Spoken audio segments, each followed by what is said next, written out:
నమస్తే. Welcome to RTV Telugu. ఇవాళ ఇంకో గెస్ట్‌తో మీ ముందుకొచ్చేసాను. స్పెషల్ గెస్ట్ అంటే చాలా చిన్న వర్డ్ అయిపోతదేమో. ఇన్‌స్పిరేషనల్ వుమెన్ అనొచ్చు. ఒక యజ్ఞంలాగా చేసే ఒక పట్టు వీడని విక్రమార్కురాలు అనొచ్చేమో. సో, ఆవిడే ఫిట్‌నెస్ కోచ్ అరుణ గారు. ఆవిడతో మాట్లాడదాం. నమస్తే అరుణ గారు. నమస్తే నీలిమ గారు. ఎలా ఉన్నారు? సూపర్.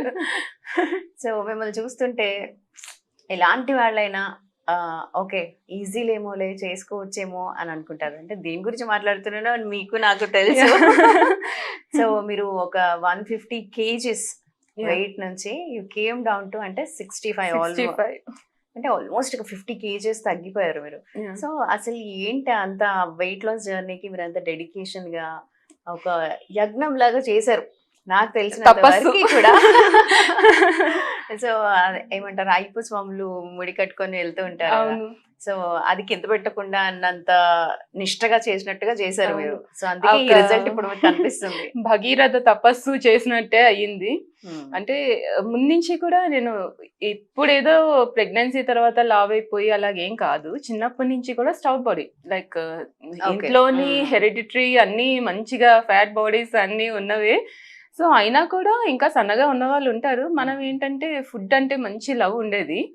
కాకపోతే పెళ్లికి ముందు కొంచెం కాన్షియస్ ఉన్నా కూడా కొన్ని బాడీస్ ఏంటి అంటే తొందరగా రెస్పాండ్ అయిపోతుంది. కొంతమంది ఎంత తిన్నా కూడా అలానే సన్నగా ఉంటారు.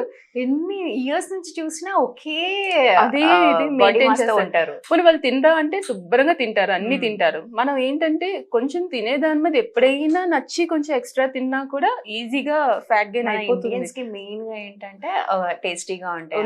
మెయిన్ గా అన్నం లేకపోతే అసలు తినలేదు. ఎన్ని తిన్నా సాటిస్ఫాక్షన్.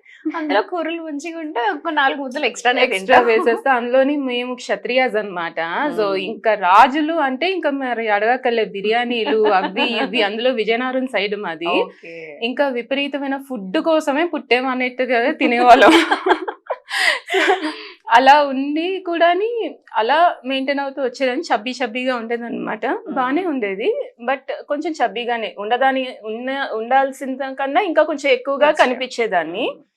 బట్ మ్యారేజ్ టైంకి ఎప్పుడైనా కావాలనుకుంటే బాగా సివియర్ గా డైటింగ్ చేసేసి ఏదో తగ్గి చేసి మళ్ళీ ఆ తర్వాత పుట్టనేప్పుడు ఇలా అవుతూ ఉండేది. బట్ మ్యారేజ్ అయ్యే వన్స్ కిడ్స్ పుట్టేసరికి ఇంకా అందులో ట్విన్ ప్రెగ్నెన్సీ కదా, ఓకే, చాలా ఓవర్ వెయిట్ వచ్చేసాను ఇంకా. సో అలా 90s లో అలా ఉండేదాన్ని కాస్త 115-120 కేజెస్ అలా క్రాస్ అయిపోయింది. సో ఒక్కసారి కోవిడ్ టైంలో రియలైజేషన్ స్టార్ట్ అయ్యింది. బేసిక్ గా అందరూ ఇంట్లో కూర్చొని అవి ఇవి రెసిపీస్ అన్ని చేసుకుంటూ ఇంకా పెట్టి అందరికి సాటిస్ఫై చేస్తూ ఉంటే ఒక్కసారి మళ్ళీ స్ట్రాంగ్ గా అనిపించింది. ఓల్డ్ ఫొటోస్ అవి చూసుకుంటూ ఉంటే అరే మనమేనా ఇది, చూసారా? పెళ్లి టైం ఫొటోస్ చూసుకున్నారా? పెళ్లి టైం ఫొటోస్ చూసుకున్నాను. అంతకు ముందు కూడా అన్నమాట. ముందు కొంచెం వెయిట్ ఉన్నా కూడా కొంచెం బాగా కనిపించాలి కదా, ఎందుకు ఇలా అయిపోతున్నావు, ఎప్పుడు నైటీలు దిగేసేసుకొని అంటే ఫ్రీగా ఉంటుంది కదా. కరెక్ట్. ఇంట్లో అంటే ఇంకా డ్రెస్ వేసుకోవాలంటే చిరాకు, చీర కట్టుకోవాలంటే మరీ చిరాకు. అది ఇంకా నెక్స్ట్ లెవెల్. అది చీర కట్టుకోవడానికి ఒక బ్లౌజ్ కుట్టించుకుంటే ఒక నెలలో ఉండే సైజ్ ఇంకో నెలలో మారిపోతుండేది. అమ్మ ఇలా కాదు, ఏదో ఒకటి చెయ్యాలి, అట్లీస్ట్ మనం ఇంత తగ్గద్దు, అట్లీస్ట్ అందులో ఉందాం అని స్టార్ట్ చేశాను. బేసిక్ గా కోవిడ్ అంటే అందరికీ అదొక పాండమిక్ సిచ్యువేషన్, పాండమిక్ ఇయర్ కింద ఉంటుంది. నాకైతే మాకు లిటరలీ అది పిల్లలకి స్కూల్ అవి లేకుండా ఇంట్లో అందరూ ఖాళీగా ఉంటారు కదా. సో మనకి కొంచెం ఎర్లీ మార్నింగ్ టైం కొంచెం కలిసి వస్తుంది, కొంచెం లేట్ గా లెగుస్తారు కాబట్టి ఆ టైం కొంచెం యూటిలైజ్ చేసుకున్నాం. అందులోని మా ఇంట్లో ఏంటంటే మా మామగారు వెరీ స్ట్రిక్ట్ అన్నమాట.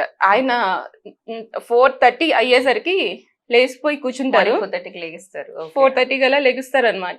బేసిక్ గా అలాగా ఇంట్లో ఎవరైనా కొంచెం పెద్దవాళ్ళు స్ట్రిక్ట్ గా ఉండడం కూడా ఒక ఎంత మంచిదే. సరే ఆయన లెగుస్తున్నారు కదా, మనం మరీ అలా పడుకుంటే బాగోదు అనేసైనా మనం కూడా లెగుస్తాము. సో అలా నేను 4:30 కల్లా లేచేదాన్ని. లేచి ఫస్ట్ నా వర్కౌట్ ఫినిష్ చేసేసుకునేదాన్ని. ఓకే. అంటే ఇప్పుడు మీరు 115 కేజీస్ ఉన్నారు కదా, అప్పుడు అంటే పెళ్లికి ముందు ఎంత ఉండేవాళ్ళు? పెళ్లి టైంకి 70 అలా ఉండేదాన్ని. నార్మల్ నాట్ మరీ అంత కాదు కానీ నార్మల్ గా అలా. తర్వాత పెళ్లి టైం కంటే హార్మోనల్ చేంజెస్ అండ్ మనకున్న అవన్నీ హైదరాబాద్ బిర్యానీ, క్రీమ్ స్టోన్ ఇవన్నీ మొత్తానికి మార్చి పారేసి క్రేవింగ్ అంతా మీరు వాడేశారు మొత్తం వాడేసుకున్నాను ఫుల్ గా. ఆ టైంలో మామిడి పళ్ళు, మళ్ళీ ఊరి నుంచి పూతరేకులు ఇలాంటివన్నీ దిగుతూ ఉండేవి. మంచిగా తిని అన్ని మంచిగా విజయనగరం నుంచి ఇన్పుట్ అవుతూ ఉండే ఇక అవుతూ ఉండేవి. అందులో మా మామగారు ఫుల్ గా ఫ్రూట్స్ అన్ని ఇంకా ఏవి కాస్తే అవన్నీ తెచ్చేసేవారు. సో అందులోని ట్విన్ ప్రెగ్నెన్సీ అనేసరికి వాళ్ళకి ఇంకా ఉంటుంది కదా కాలు కింద పెట్టకుండా. బట్ ఆ టైంలో కూడా తీసుకోవాల్సిన జాగ్రత్తలు తీసుకున్నా కూడా ఇంకా కొంచెం కాంప్లికేషన్స్ అవి ఉండేవి. ఫుడ్ ఒకటే అనేసి కాదు, బట్ రొటీన్ ఒక వాకింగ్ చేయడం ఇలాంటివి యాక్చువల్లీ చేసి ఉండాల్సింది. డాక్టర్ బెడ్ రెస్ట్ అన్నారు కదా అనేసి కొంచెం బెడ్ రెస్ట్, ఇంట్లో ఏమైనా కుకింగ్ ఇవి మాత్రమే చేసుకునేదాన్ని అనమాట. సో అదే నేను ఇప్పుడు చెప్తూ ఉంటాను, అలా ఎవరు ఉండద్దు అని. ప్రెగ్నెన్సీ టైంలో కూడా యాక్టివ్ గా ఉండాలి. యాక్టివ్ గా ఉంటేనే మన డెలివరీ కూడా ఈజీగా ఉంటుంది. అండ్ వాళ్ళకి తర్వాత వెయిట్ లాస్ అవ్వడానికి చాలా ఈజీగా ఉంటది. చాలా మంది చేసే మిస్టేక్ అది, డాక్టర్ బెడ్ రెస్ట్ అన్నారు కదా అని ఇంకా బెడ్ కి అతుక్కుపోయి ఇంకా నెట్ఫ్లిక్స్లు అన్ని చూసేయడం కాకుండా కొంచెం రొటీన్ వర్క్స్ కొన్ని చేసుకొని జస్ట్ స్లో వాకింగ్ కి వెళ్ళొచ్చు. స్లో ఎక్సర్సైజెస్ ఉంటాయి, ప్రెగ్నెన్సీ టైంలో కూడా చేయగలిగే ఎక్సర్సైజెస్ ఉంటాయి. అవి కొంచెం అలా ఫాలో అవుతూని డైట్ మెయిన్ ఇంపార్టెంట్. అది అంటారు కదా 80% diet, 20% physical activity, but add on అయితే కంపల్సరీ ఉండాలి. సో డైట్ లో కూడా కడుపు మార్చుకోవద్దు, కానీ తినే ఫుడ్ అదంతా ముందు తెలియక యాక్చువల్లీ అంతా ఓకే మనం మంచిగా తింటున్నాము, మరి ఏం ఎక్స్ట్రా బయట ఫుడ్ తినట్లేదు కదా. ఇంట్లో చేసుకునేవి కూడా ఒక్కొక్కసారి మనం డీప్ ఫ్రైలు అని అవని ఇవని చాలా చేసుకుంటూ ఉంటాము. మీరు అన్నట్టు కరోనా టైం పాండమిక్ లో అవే ఎక్కువ జరిగాయి. చాలా మంది ఇంట్లో కాఫీలు, టీలు, జంక్ ఫుడ్లు బయట నుంచి రాకపోయినా కానీ ఇంట్లోనే చేసేసుకోవడం. ఇంకా చాలా మంది ఒబీస్ అయిపోయారు ఆ టైంలో మాత్రం. కానీ తగ్గే వాళ్ళు యాక్చువల్లీ తగ్గారు కూడా. మంచి మంచి హెల్దీ రెసిపీస్ చేసుకోవడం, ఇలా అంటే బయట నుంచి ఆర్డర్స్ కట్ అయ్యేసరికి ఇంట్లో కొంచెం హెల్దీ ఫుడ్ మీద పడి అలా కూడా అయిన వాళ్ళు ఉన్నారు. సో మనం ఏదైనా మనం తీసుకునే దాన్ని బట్టి మనం మైండ్ సెట్ కానీ ఒక్కసారి మార్చుకున్నామంటే, అప్పటి వరకు నేను అలాగే అనుకున్నాను, నేను ఇంకా జీవితంలో తగ్గను, నేను మళ్ళీ మామూలు అవ్వను. చూసినప్పుడు కూడా అనుకున్నాను ఇది నిజంగా సాధ్యమేనా అంటే. జనరల్ గా చూసిన వాళ్ళు ఏమనుకుంటారు, బేట్రియాటిక్ లేదంటే ఇంకేదైనా మనకి వెయిట్ లాస్ సర్జరీస్ చాలా వచ్చాయి కదా ఇప్పుడు, అలా ఏమైనా అయి ఉంటుందేమో అనుకున్నాను. కానీ మీతో మాట్లాడిన తర్వాత ఇది కాదు, what I thought, what I was thinking. Very frank, అసలు నేనైతే ఎవరికి ఇలాంటివి ఏవి అసలు సజెస్ట్ చెయ్యను. అండ్ మీరు వాటి జోలికి కూడా వెళ్ళదు. ఇంత ఉన్నాం కదా, మనకి ఇంత సాగింగ్ వచ్చేసింది, ఇంత ఇది వచ్చేసింది, మనం ఓకే సర్టెన్ వాటిలోని వెళ్ళిపోదాము, సప్లిమెంట్స్ తీసేసుకుందాము, వీటి జోలికి దయచేసి ఎవరు వెళ్ళొద్దు.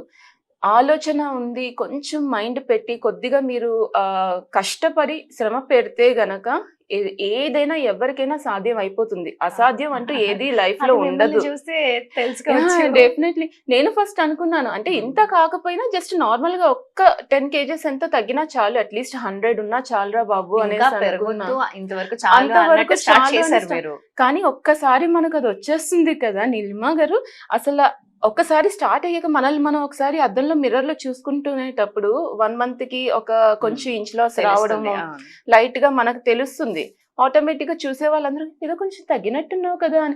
మళ్ళీ మనం ఏదైనా ఒక ఓల్డ్ డ్రెస్ తీస్తాం చూడండి, అలా కబోర్డ్ లో తీసి ఇది మనకి సరిపోతుందా లేదా అని జస్ట్ ఇలా వేసేసరికి ఫిట్ అయ్యిందంటే ఆ హ్యాపీనెస్ ఇంకా ₹1,00,00,000 ఇచ్చినా ఎవరికి రాదు, దొరకదు. సో అలాంటివి వేసుకునేటప్పుడు ఇంకా హ్యాపీనెస్ వస్తుంది కదా, ఓకే ఇది ఇంకా సాధించాలి అనేసి ఉంటుంది. సో నేను బేసిక్ గా అదే మోటివ్ పెట్టుకున్నాను. సెల్ఫ్ మోటివేషన్ ఇచ్చుకుంటూనే కొంచెం కొంచెం అలాగా చేస్తూ ఒక పర్టికులర్ ఛాలెంజ్ పెట్టేసుకోవాలి, ఇన్ని డేస్ టార్గెట్ పెట్టేసుకోవాలి, ఇన్ని డేస్ అనేసి ఉండాలి. సో ఆ టైంలో మీకు ఏది అయినా సరే ఇంకా అసలు ఇంకా బయట ఫుడ్ కానీ ఏవైనా సరే ఇంకా వాటి జోలికి వెళ్ళకూడదు. మీరు ఏది అనుకుంటే అది పక్కాగా ఫాలో అవ్వాలి. అట్లీస్ట్ ఫస్ట్ అయితే 20 days పెట్టుకుని, తర్వాత 1 month పెట్టుకుని. నేనైతే ఫస్ట్ 100 days అనుకున్నాను, అది కాస్త 200 అయింది, అది కాస్త 500 అయింది, ఇప్పుడు కాస్త అది 15 అలాగా. అదే మీ యూట్యూబ్ ఛానల్లో కూడా నేను చూస్తుంటాను, నాకు అప్డేట్స్ వస్తూ ఉంటాయి, నోటిఫికేషన్స్ వచ్చినప్పుడు 100 days 365 days వారిని అంటే ఇయర్ స్టార్ట్ అవ్వగానే న్యూ ఇయర్ కి 365 days నుంచి అలాగా. అలా అంటే జనరల్ గా అందరూ కూడా ఏంటంటే రెజల్యూషన్ ఏంటి న్యూ ఇయర్ కి అని అంటే వెయిట్ లాస్. ఇప్పుడున్న జనరేషన్ కి మెయిన్ గా అదొకటే, ఐటీ ఫర్మ్ కానీ ఏ ఫర్మ్స్ లో చూసినా కానీ అదొకటే పెట్టుకుంటారు. కానీ ఒకటి మెయిన్ గా ఏంటంటే దే నాట్ కంటిన్యూ చెయ్యరు, డైట్ ఒకసారి ప్లాన్ తీసుకున్నా గానీ వాళ్ళు ఒక ప్లాన్ సెటప్ ఇప్పుడు, చేసుకున్నా గానీ yeah. అది కంటిన్యూ చెయ్యరు. ఎందుకంటే చెయ్యరు. నేనే బెస్ట్ ఎగ్జాంపుల్ దానికి. నేను చెప్తున్నాను కదా, జాయిన్ అయినప్పుడు మా దగ్గర డైట్ గ్రూప్స్ లోని అన్నిటిలో రన్ చేస్తాం కదా, జాయిన్ అయ్యేటప్పుడు అందరూ నేను చేసేస్తాను అనేసి అంటారు. ఫస్ట్ ఒక 1 వీక్ బాగా పెట్టేస్తుంటారు, అన్ని ఫాలో అయిపోతారు, పెట్టేస్తుంటారు.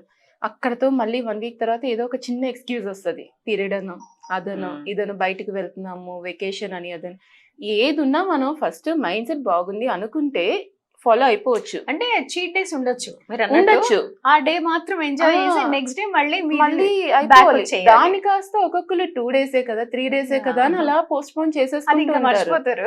అంతే. నేను పర్టికులర్ గా నేను అనుకుని 1000 డేస్ ఇంకా అంటే 500 600 అయిన వెంటనే నేను ఇంకా ఒకటే పెట్టేసుకున్నాను. ఇలా కాదు 1000 డేస్ కొట్టేయాలి, ఇదే ఊపులో అలా 1000 డేస్ అయిపోతే నాకు ఒక సాటిస్ఫాక్షన్. ఓకే 1000 డేస్ ఇలాగా ఒకళ్ళకి ఎవరికైనా సరే ఇన్స్పిరేషన్ కిందైనా ఉంటుంది ఇది. 1000 డేస్ ఒక మనిషి, అందులోని ఆడవాళ్ళకి అస్సలు డ్రాప్ అవ్వకుండా చేయడం అంటే చాలా important. నాకు మధ్య మధ్యలో టూర్స్ ఉండేవి, ట్రైన్ లో కూడా చేసేసేదాన్ని, ట్రైన్ లో వర్కౌట్ చేసేసేదాన్ని. రియలీ అవి ట్రైన్ వీడియోస్ కూడా ఉన్నాయి, మీకు కాస్త ఫార్వర్డ్ చేస్తాను. ట్రైన్ లో వర్కౌట్ చేసేసేదాన్ని. ఎక్కడికైనా సరే వెళ్ళినా చేసిన ఎర్లీ మార్నింగ్, ఒకవేళ 4 o'clock కల్లా మేము ఎవరికైనా బయలుదేరాలి, ఏదైనా గుడికి వెళ్ళాలి చేయాలి అంటే ఇంకా ముందే కొంచెం ప్లాన్ ముందు, చేసేసుకొని నైట్ కొంచెం ఎర్లీగా పడుకోవడం, ఎర్లీగా వర్కౌట్ చేసేయడం, ఇలాంటివి కంపల్సరీ వర్కౌట్ అన్నమాట. Subscribe subscribe RTV Telugu RTV Telugu RTV Telugu